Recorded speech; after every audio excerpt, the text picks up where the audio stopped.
All right. Welcome back, everyone, to another episode of the Thriving in Intersectionality podcast, a space created to explore the lived, layered experience of diverse individuals, leaders, entrepreneurs, advocates who are doing the work for us to get to know the behind the scene that we don't usually get to know a lot of times about people. And so the podcast itself is called Thriving in Intersectionality. So I always love to ground this in the definition of that word. What is intersectionality? I came across the word a couple of years ago when I was working with my book that is titled by the same name, Thriving in Intersectionality. And my exposure to it was through the lens of the work of Kimberly Crenshaw, who was exploring race and gender. And so I love to share that information with people too, because she's still actively doing the work. And if you look on YouTube, you look online, you can find a lot of resources around intersectionality for your education. But it's the lived, layered experience that we all encounter at work and in the way we do the work we do. This is the definition, or the way I'll sort of put it together. Intersectionality is a framework that recognizes how multiple aspects of identity, such as nationality, immigration experience, race, profession, class, education, social systems, how all of these things overlap and interact in such a way that it shapes our experience of the world and how we lead through the world. And a lot of times we're not looking at all those pieces. And if you look at individuals that seems to have the same labels and titles, you might assume so many things, but we are all multi-layered. And that's really the crux of these podcasts, is to explore the lived, layered experience of humans that are navigating the world of work, the world of entrepreneurship, or corporate spaces, whatever that looks like. So my guests always bring different perspective, and today I have a guest that, of course, touches so many of those layers around entrepreneurship, around corporate work, and even advocacy. And I'm looking forward to having him on. But before I bring Vas in, I'm going to share a little bit about him, which is, and when I say a little, I mean a little, because he's got a whole lot behind him. He has done so much work in his spaces, and I'm so excited to introduce him. Vas Ramakrishnan, born in Madurai, India, is an entrepreneur, is an immigration consultant, is a technologist, and is an human rights activist that is known for developing AI-based child safety systems. He founded Ascend HSI Advisory Partners, is a firm that specializes in U.S. employment-based visas. Vas began his technical career at the MIT Hackathon, where he led the development of a non-contact glucometer later deployed in rural India. And then he went on to found the Feminist Pen Foundation, where he created SciSafe, an AI tool to detect cyberbullying across languages and platforms. Vas has supported over 300 immigration clients with more than 160 successful filings. He's also received multiple honorary doctorates and awards. He's the author of 2 books, and he gained recognition in global media for his contributions to technology and child safety advocacy. So I told you his bio was heavy. There's a lot more to that. But thank you so much for your contribution to the world of technology, as well as education and immigration consulting. Vas, how are you doing today? Doing great, doing great. Thank you for that kindest introduction, Lola. I really, really appreciate it. Thank you so much. I'm super excited to be here. Yeah, I love having you in this space as well. And I always like to tell people I don't always know. I haven't had deep conversations with my guests when I come on. So my questions are really also coming from a place of curiosity. Like, we all come into people's lives knowing bios. We come at different entry points of everyone's story. We don't know the behind the scenes. And my goal is that people walk away from these conversations knowing more about the person behind the titles and the work, and knowing people's why. So Vas, let's get to know you a little bit. When you think about the word intersectionality, what aspects of your life and experience have shaped how you see yourself and your work today? Got it. Great question, actually. And for me, that I would say divides into 3 main pillars. One is the immigrant identity itself, which is super important because of the country that I'm living in. Second is neurodivergence, and I'll jump into that. And third is empathy through lived experiences. So when I first talk about immigrant identity, I am obviously an immigrant. I have moved countries. I was originally born in Madurai, India. Madurai was is still a very small town in a southern part of India. It's still a very rural place. I mean, there's not a lot of technologies. And, honestly, when I was in my grade school, I mean, I'm talking about fifth or sixth grade, being able to buy a Game Boy, right? I mean, it's one of those Nintendo tools. Being able to buy a Game Boy is the ultimate brag in my circle, right? Because we never got them. You couldn't buy it. Luckily, my mother actually moved to the US around 2005 for her work. And she was one of the few people in a class of about 45 students in my classroom that had access to Nintendo. So we used to talk about, like the people, like my friends used to say, hey, you know what, Vas got a Nintendo. That used to be a big deal. And that's the type of town that I'm from, by the way. I just want to be honest there. We didn't have technology. Not a lot of households actually had air conditioners. And, being able to buy a car when I was 15 years old. I mean, it's not my car. It's obviously a family car. But that hatchback sedan that we got in 2008 was a huge deal, right? So that's kind of where I come from, and that's why it's important for me to talk about that.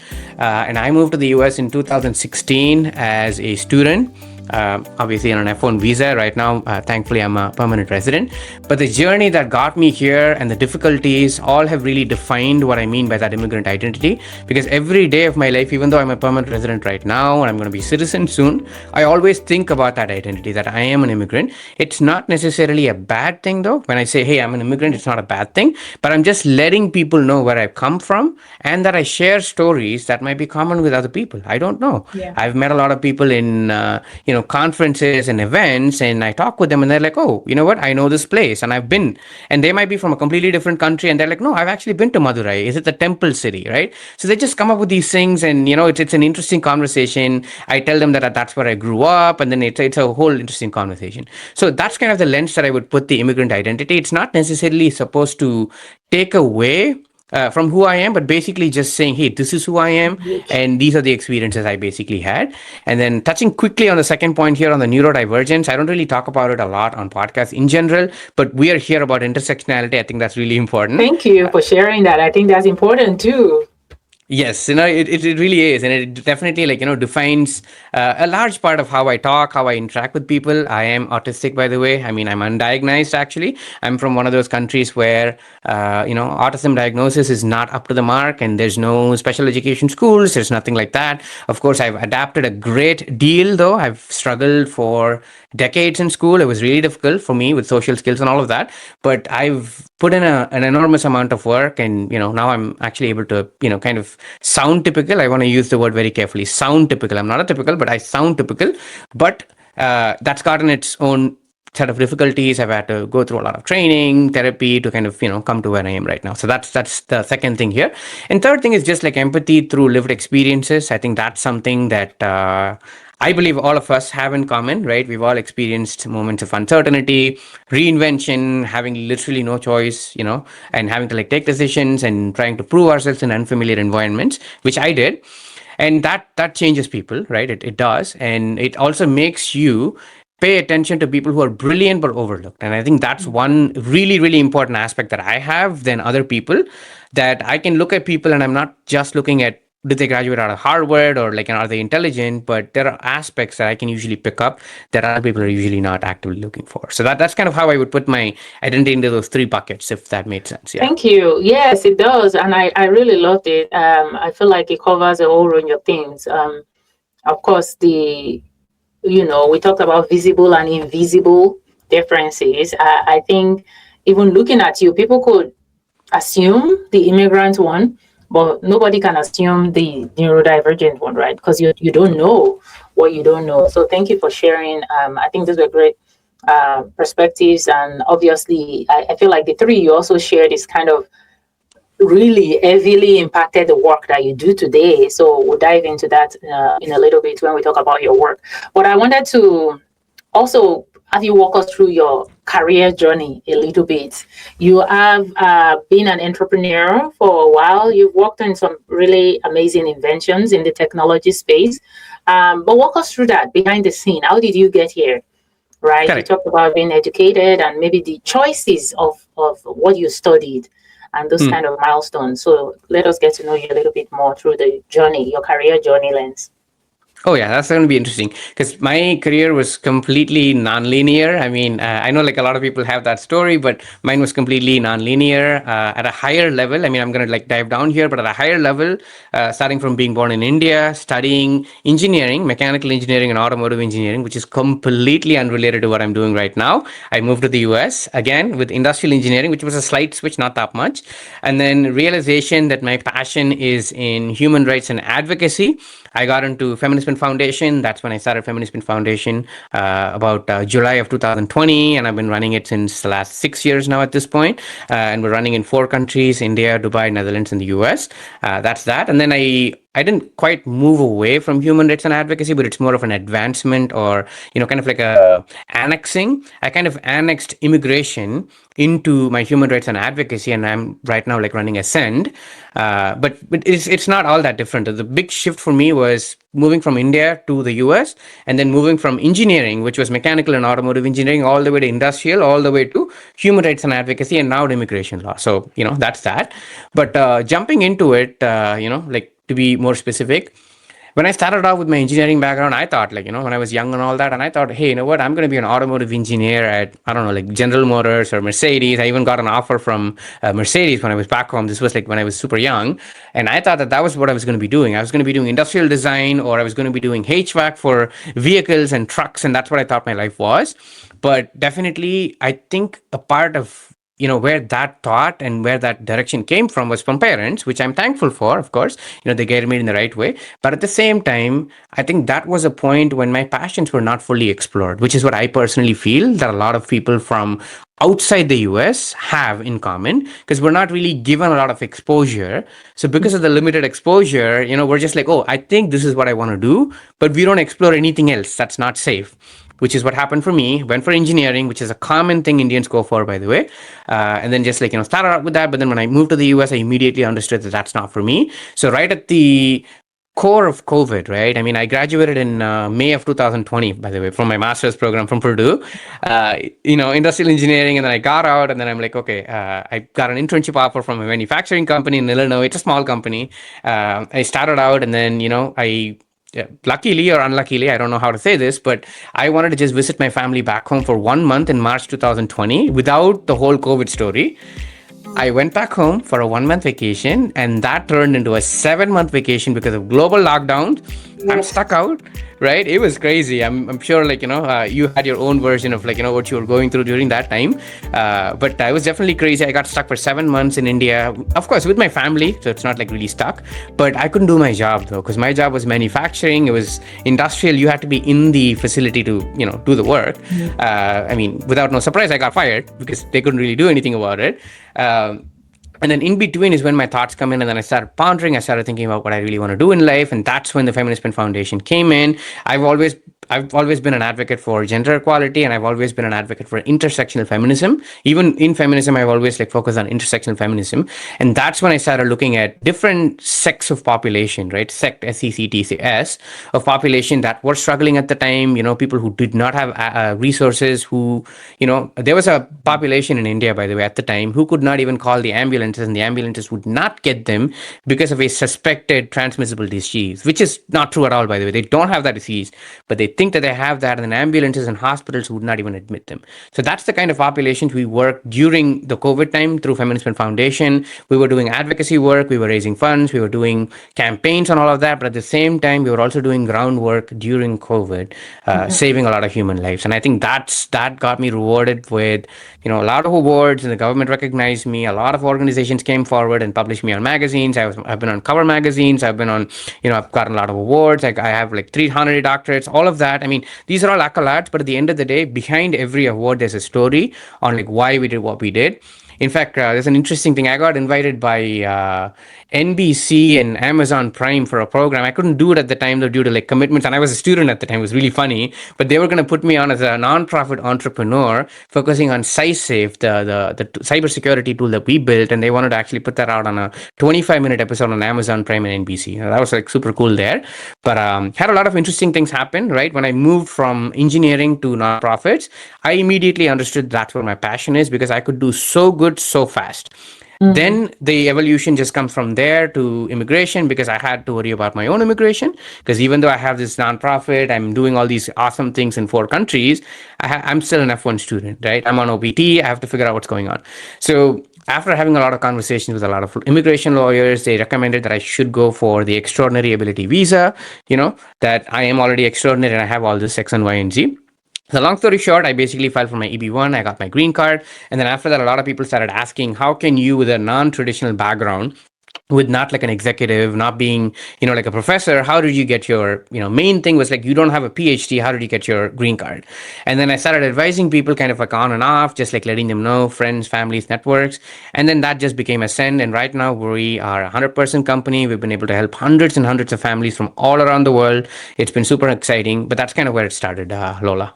Yeah, I love what I love about your story is, I've heard the different versions of nonlinear as well. And when I talk to students these days where they worry so much, I'm just telling them, just finish the next thing you have in front of you. Exactly. And you never really know. I mean, if it's important for you to get that degree, get the degree, finish it. Correct. But just know that, your path might look very different. But none of this is ever wasted. So as I earlier talking about seeing a need, following a passion, seeing a need, following a passion. And that speaks to me through your story is from engineer to working in manufacturing to starting Feminist Pen. Is Foundation. Feminist Pen still out? It is, yes, it is still out, and we're just more volunteer driven at the moment. Okay. But it's still out. We're just not having a lot of funds at the moment, but we're more volunteer driven at the moment. We're still operating though. Yeah. So Feminist Pen, and then the cyber SciSafe. SciSafe, yes, the tool is already embedded. SciSafe as well. Yes. So SciSafe is basically this was, again, you have to like really get the context, by the way, because this was before LLMs. Right now, I know LLMs can pretty much do everything, but SciSafe was developed at a time when ChatGPT did not exist, when LLM was not even a thing. People talked about AI, but the AI that people knew was on IBM supercomputers, right? Nobody heard what AI was. Nobody had access to it. So at the time, we built actually a tool. And I had an engineer who was like super brilliant. He's my cousin actually. So who built the tool that would basically understand context, right, out of bullying in social media. That's the whole thing, because we understood that a lot of people, a lot of children, particularly like teens and preteens, kind of faking their age and getting on social media, because Instagram would have like an 18, I think now they changed it, but back then you had to be 18 to even sign up. You had to be 16 to sign up, something like that. But what children would do is they would not put the right date of birth, and they would get on there and they'd be seeing content that they should not be seeing. And some of them experience bullying in the forms that they don't fully adequately understand, right? So that's where my tool gets in. It's basically a browser plugin that you just add it to your browser, and then it scans the content and to make sure that if any bullying is happening to you or to somebody else, it will basically just block the content. We didn't have AI at the time, so we couldn't take a lot of actions per se. You couldn't just go and modify the content, or it couldn't just give you like a verbal warning, because it was like way back, when technology did not really exist that much. But what our tool was able to do was able to mine and like block that content so that the child is not seeing the content. So, and one of the notable things we did, which is what I got the honorary doctorate for, by the way, was that we were able to get sentences that were mixed in six languages. One sentence, 6 different languages using emojis. You can throw anything in there, and the tool is going to understand what that person means and if it's bullying or not. Because a lot of people are hiding, by the way. They used to use, really inappropriate emojis to kind of like intimidate people, but our tool got that actually. Yeah. Wow. That's pretty cool. Yeah, definitely worth looking into. Thank you for sharing that. And then the immigration, so your work, I guess the question I should ask now, we touched on a little bit of the different parts of your work and your career journey. So your work really has spanned technology, advocacy, immigration, global talent. So when you look back, is there anything that connects all of these different chapters for you? I would say for me, you know what, I'm kind of thinking for the right word, right? I would say, you know what, at a fundamental level, it's human dignity and visibility. I know the visibility part kind of comes in later for, more of like, the immigration side of things, but it's really just human dignity, right? Like, when I say human dignity, a lot of the nonprofit work we did early on was all about human dignity, right? I mean, it was like about people who were not given their fundamental rights, and those fundamental rights were taken away. And our big goal at the time was not to do anything fancy. We don't want to raise $1 million on all those things. We just wanted to give them their dignity back. So that was a very mission driven value that we had at the moment in the organization. That's why that human dignity. And the visibility part comes in later on for immigration, whether it was technology, whether it was human rights work, whether it was entrepreneurship, media, or immigration strategy. I've always kind of found myself drawn to the same problem again and again, which is Right. people with tremendous ability, tremendous intelligence, tremendous, not opportunities, but tremendous capability, but not having the options, not having the access. That's And it. because of their intersectional, like the features that they come with, basically that they're born with, they're not given their access. So I was kind of really fascinated by that particular gap between that impact and recognition. And that's kind of what like drove me to, do everything that I'm doing, by the way. And that's with technology, Right. that's with nonprofits, immigration, the whole thing. Yeah, because I love that. I think human dignity and visibility sort of captures a thread that I see. You're saying visibility comes later. No, I actually think that's been part of it. Because I guess even the so. work you're doing with Feminist Pen, the work you're doing with SciSafe, I think all of that is locked in your passion for visibility to the right causes, visibility to the problem, visibility to issues, visibility to pathways Actually, for correct? immigrants, and it shows that deep roots in you being passionate about human dignity. So I definitely see the thread there of you doing the same thing, and I think it's similar to our conversation earlier on why, when you know sort of what you are passionate about, the Correct. how can look very different. The Correct. how can change. I've been running my own business now for about 7 years too. But I think Ooh. of some of the early videos I had of my work and Uh, some of the podcasts that I went on then, and the hmm. fact that I'm able to listen to those podcasts and everything still rings true. I That's think very important. that, Not a lot of people can say that, by yeah, the way. Yeah. exactly. Because even though my owl has changed, Uh, I heard myself talk about the things that I care about then. uh, And I feel so, as mm, an entrepreneur, sometimes you start to doubt yourself, like, what am I true. doing? Right? I don't know what I'm doing. Or I'm not Mm, making enough money. Or, some people are having more success than I am. And so correct. some moments when I'm questioning myself like that, whenever I will go back and I will see a video of myself being interviewed years ago, Mm, and here I was like, man, okay, I've been consistent. I still care. That video is still very true. And I'm so grateful that we get to shape our why, our how in the way we want to. How do I correct. do Because this the thing? why How is do I fixed, and say then we're just kind of, moving the how in between different businesses, different exactly, ideas, different timelines, exactly. maybe. But the why Yeah, is like, okay, hey, this is why we're doing what we're this is doing. why we're Yeah. doing what we're That's doing. Yeah. amazing. And the how will change with time, right? You leverage technology, those engineering skills. They don't go to waste. The Oh, degree is yeah. never wasted. Oh, yeah. Every day, though, there's like one instance that I'm just like, you know what? Hey, I know this because of my engineering background, So it's Yeah. always helpful. Yep. It's always helpful, but you packaged it very well to do good. So thank you for the work you're doing.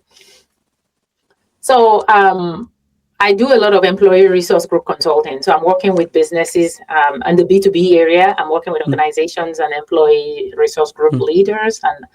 But I also have a nonprofit called Immigrants Incorporate, and I bring that lens into my work a lot. I'm also an immigrant. I was born and raised in Nigeria.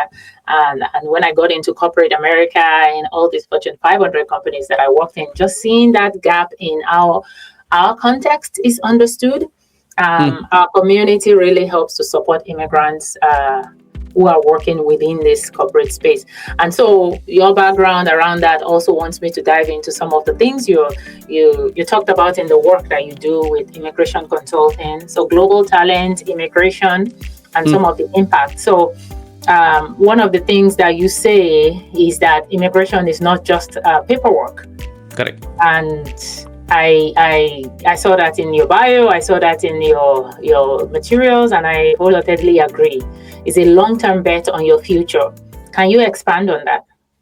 Absolutely, yes. So whenever people talk about immigration, and even like someone hears the word immigration, and that be Americans, immigrants, right? I mean, like everybody, like I'm not like saying a specific person. The first thing that kind of comes to their mind is immigration is a legal process. Well, that statement is not untrue, and I'm using the words carefully here. It is true, yes, there's a part of it that is a heavily legal process. But in reality, when you look at the layers, you're looking at a lifeline, right? Like immigration can be someone's lifeline. More for most immigrants, I think that's true. It's a lifeline. It becomes a life strategy. So anything that has to do with immigration is then a life strategy. It's not about just the legal process. Yes, legal process is a small face in it, but that's not what all of that is. So when I always when I talk to people, I always say you're making decisions today that affect your opportunities, family, geography, earning potential, career mobility, psychological safety, and even just 5, 10, 15, 20 years from now, right? I mean, decisions you take today in these Yeah. regards can affect you 5, 10 years from now. So for a lot of immigrants, I personally feel that immigration requires delayed gratification at a very, very deep level, because you're investing in something. You're investing in a future version of yourself that you're not there yet, but you're investing on it right now because there's a little bit of certainty that you have work with. So that's kind of how I would define it, Lola, that it is an immigration is always a long-term bet on the future. Do Yeah. not look at that as a legal paper or process. Yes, there's a part to it, but that's not what all that is. Right, right. And the legal aspect of it all, if you make the wrong one, I think that's why people need help, and that's why people take their time. Because if you make the wrong one, there's an implication that you might not be able to unravel down the road, to your point. So, Precisely. all right. So when we think of when I personally think of the immigrant professionals I work with, a lot of them are in corporate America trying to find their path. Some people even have tons of experience back home, and they come here. It's like you're starting from scratch. And one of the bigger things is we're very educated, highly True. capable, right? Lots Right. of degrees and Exactly. education. But a lot of immigrants and international professionals feel highly capable, but invisible within these large systems. So why do you think, what is your perspective on that?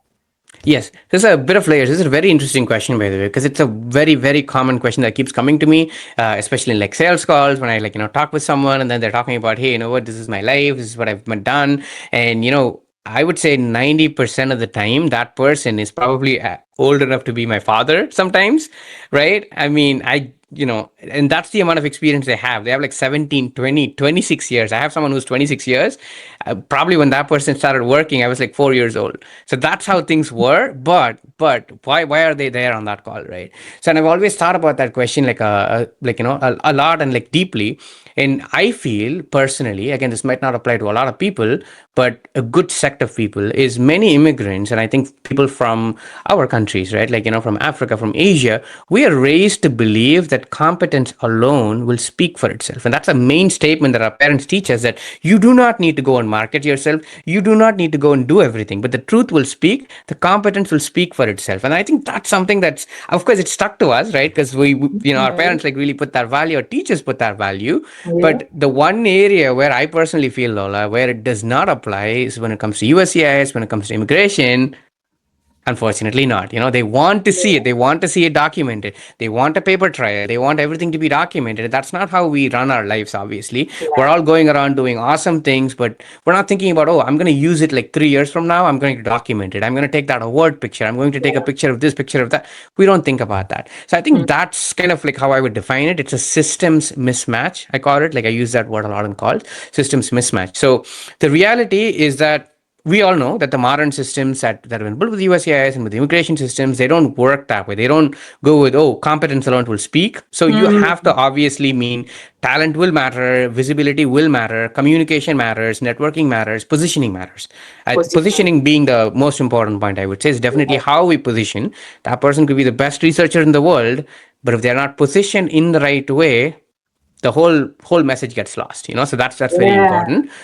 So yeah. I love that you said that, because so I work with a lot of people who are within a different system. And I love that we're saying exactly the same thing.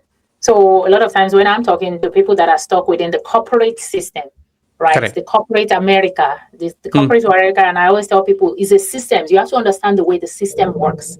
Part of Correct. the coaching that we do is first you need to understand the system that you're working Hmm. with. So the US, the immigration system is a system. Corporate Correct. America is a system. And Correct. for you, it doesn't matter where you're coming from. If you're coming within a system, you need to know how it works. And a lot of times it's the same thing with corporate America. People think just work hard, just keep my head down, just work hard. But working hard is not enough.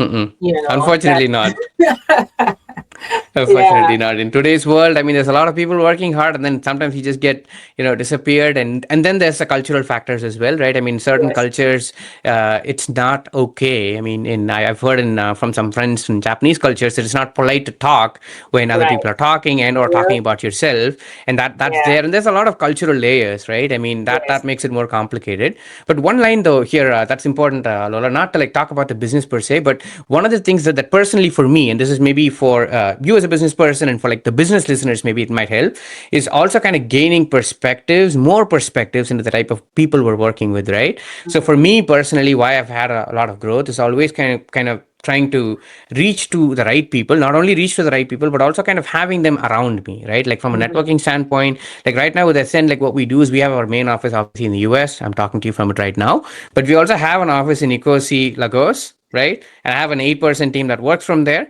I have a team from Brazil that's working. I have a team from India that's working right now from like 6 different cities. And we're expanding out to Vietnam, South Korea. Again, I'm not talking about the business aspect of it at all, by the way. That is not at all important. But what I'm focusing on is like why we have those local offices is so that we can understand those intersectional perspectives. We can understand the locality, the culture, the language, all of that. You'll need to have locals who can give you that perspective so that you can help them in the right ways. And that's the point kind Mhm. of I really wanted to add in there, Yeah. Yeah, no, the community looks very different. The kind of community we need looks very different. And I know we're in the world where everybody thinks, global work and all of that, but you still need your local community, whatever space that you need.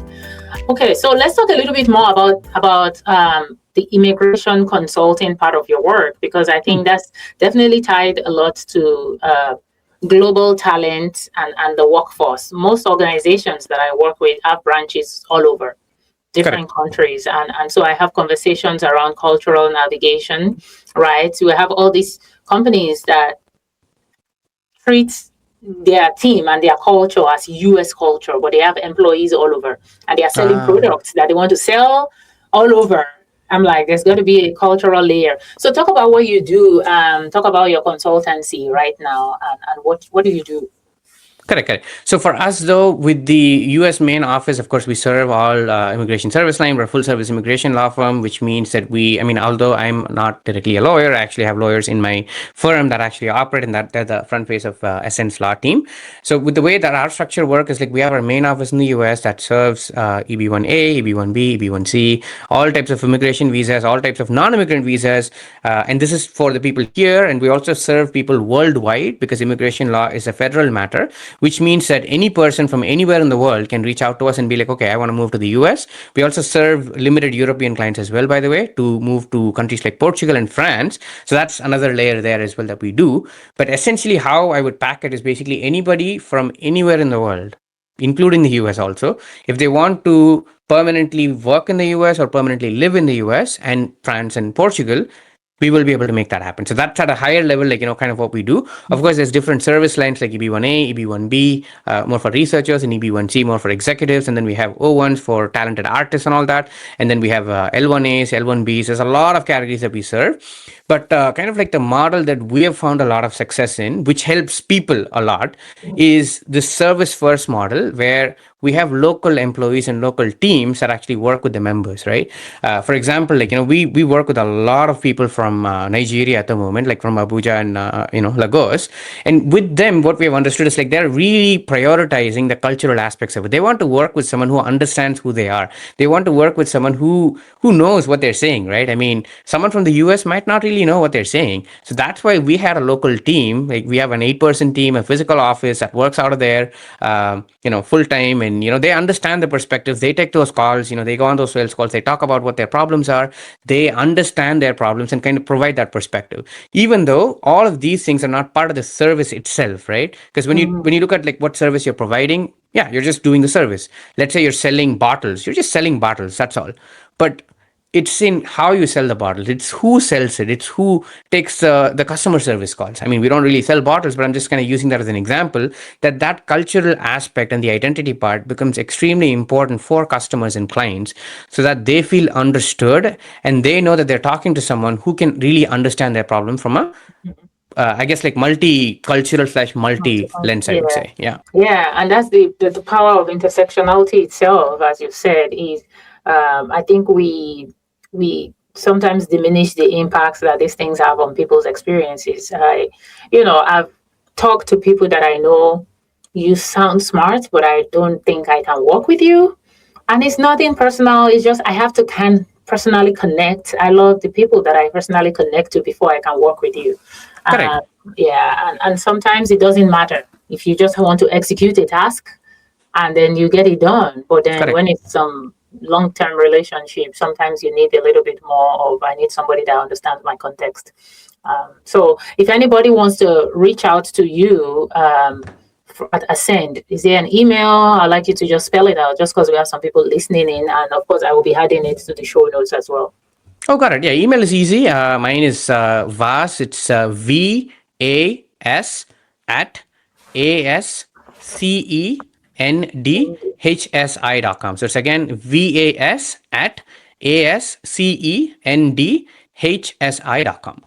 All right. Yeah, thank you. So if you are in my network, and I know this is, again, I have a group from Immigrants Incorporated, I have a group of ERG leaders and workplace professionals. If you're hiring talent globally, and there's some of these conversations that need to be had. Some organizations do have employees on different visa categories, and this is where that starts from. And then if you're an individual, that's sort of navigating that space as well, as far as visa types. Definitely reach out. All right, as we close this out, I like to tie it back to the intersectionality of you. That question that I asked earlier. So when you look back on your own journey, Vas, how do you think your lived experiences continue to shape your leadership and advocacy today?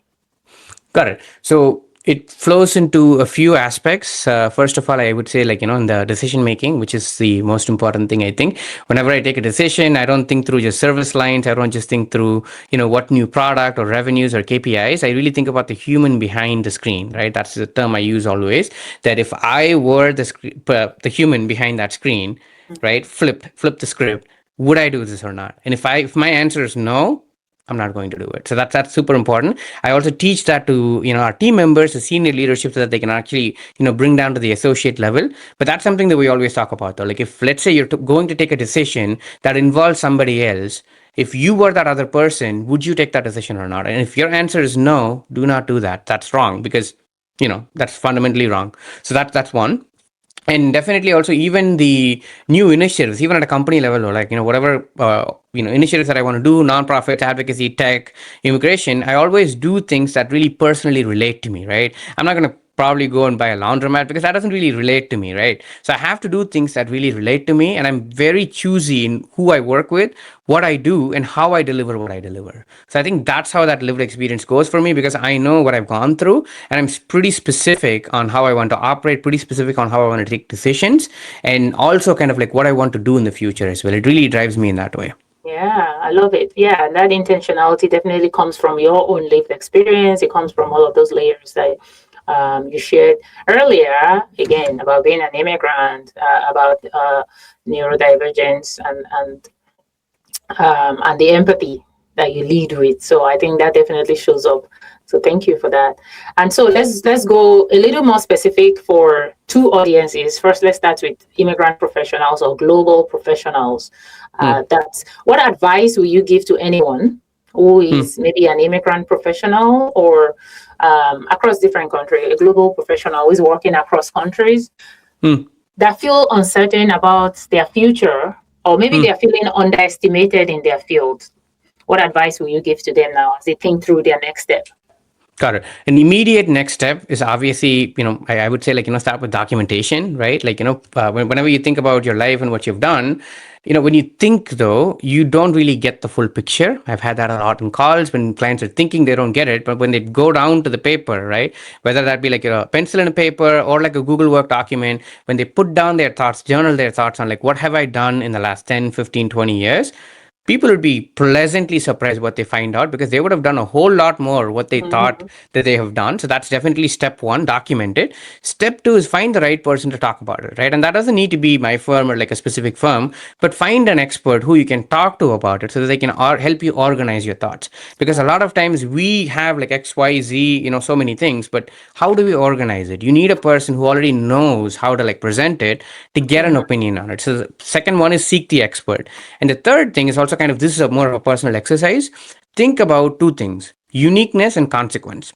Uniqueness is basically how unique am I in the work that I do, in the impact I've created, in the organizations I've worked, in the life that I've lived, and what has been the consequence of all of that uniqueness. That's a really good exercise, by the way, because I've done that with a lot of entrepreneurs and they get pleasantly surprised about, I didn't even know that my company does this and my competitor does not do that. And I didn't know that because of what I did, this is the results we got. We changed like 100, 200, 300 lives. You never think about it, but when you really put it down, you get that. So I would say that that's a good starting point. Start with documentation, talk to an expert, write down again, like, your uniqueness and consequence. And for some people, it might even make sense to like push step 3 before step 2 and document the uniqueness plus consequence and then seek the expert. But hey, it's up to them. Some people would like to just talk to them and then start organizing. But I would say like that's a good start, Lola, for you to like, get going if you're an immigrant. Yeah, thank you. That was so specific. And I think even as you're talking, I'm thinking I probably need to do that. It helps a lot, Yeah, it's not immigrant specific. I think it helps everybody. Yes. I think of some of the things I've done. It comes to me and I'm like, oh yeah, I did that, right? Like even client work, even in corporate America, right? So writing it down, documenting it. We have time to journal it. A lot of times we forget to document our wins as we're working. But we can think about it and put it down and turn it into something really useful for the next phase. So thank you so much for sharing that.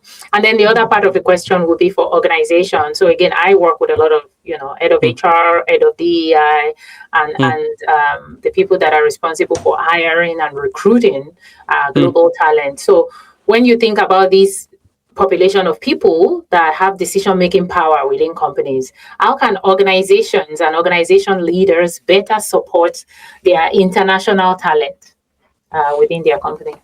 That's a great question, by the way. Yes, because this the first piece we talked about was just only one part of the puzzle, and then the second one needs to attach for it to be successful, though. Of course, if someone is an entrepreneur, yes, this won't apply, and then you're probably going to just follow the first steps. But if you are working in corporate, yes, the second piece is like really important. For organizations in general, I've done some podcasts there as well, and I always tell them that, hey, you know what, go beyond DEI buzzwords, and this is something that ruffles a lot of feathers in the HR industry, but I'm still going to say it because some people do what is called transactional inclusion, right? So transactional inclusion is basically just for like values and KPIs and all of that. You start throwing in numbers and you use DEI terms, but we should not be doing transactional inclusion, but rather we should be doing structural inclusion. Structural inclusion is what starts from the ground up, from the root of every decision you're making. You need to think about inclusion. You need to think about DEI, right? So that's there. And then beyond that, how does that play into action, right? I mean, this is all like, okay, more of like a theory and more of like thought process. How does that boil down to actual action items is, when they're having interviews and they're talking with an immigrant, go beyond their situation, right? And I've seen like a lot of HR calls when, maybe even myself included, the first question that I get is usually, okay, what status are you on? Do you or will you need sponsorship in the future, right? And that's usually a blocker question for a lot of F1 students who think that their future is done. But maybe HR leaders can also ask them more about what their plan is. What are you looking to do? What are your goals? What is your mission?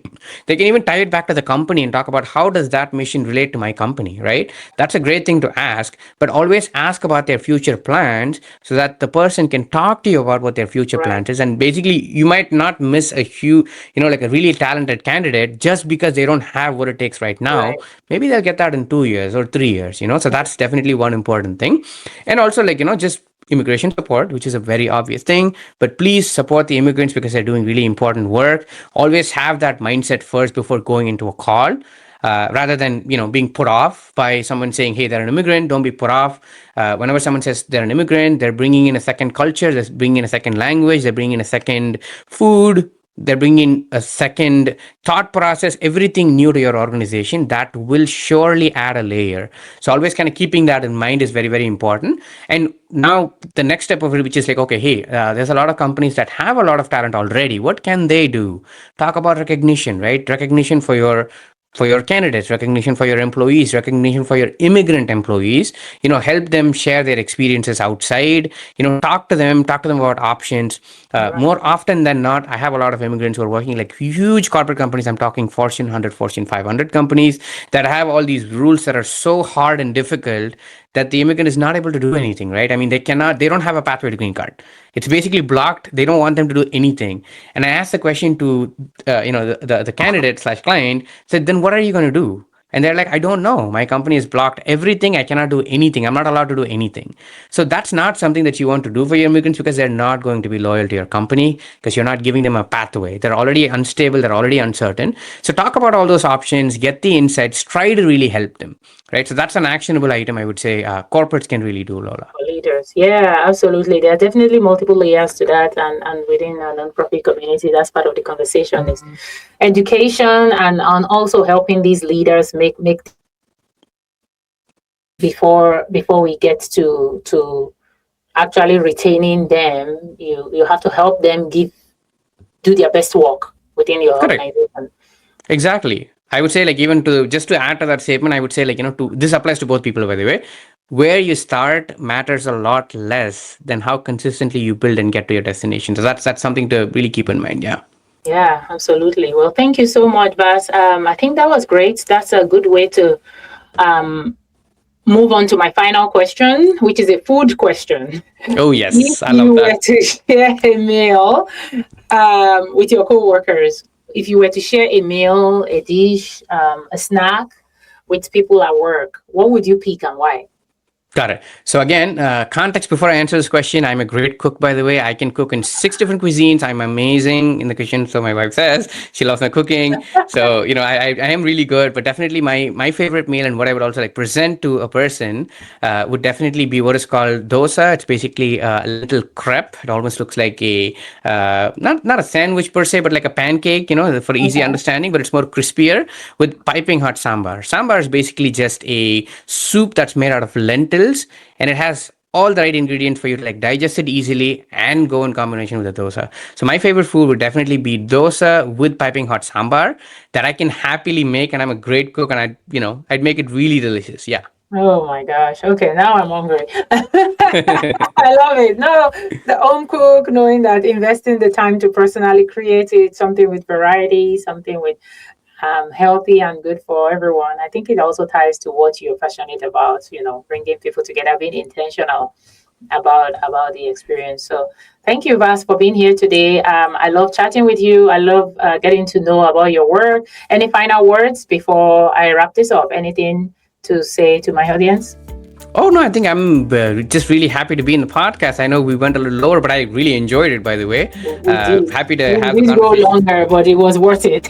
Oh, it was well worth it. I would say that absolutely. Yes, Thank you, yes. Vas. All right, for everyone listening, I hope you got some great tips from these. Don't forget to rate, review, and share. And I would love to engage if you are on LinkedIn. Stay connected. We also have a Substack space where I go deeply into some of the conversations that I had today. So check it out wherever you listen, or just email me at lola@eqimindset.com if you have any feedback.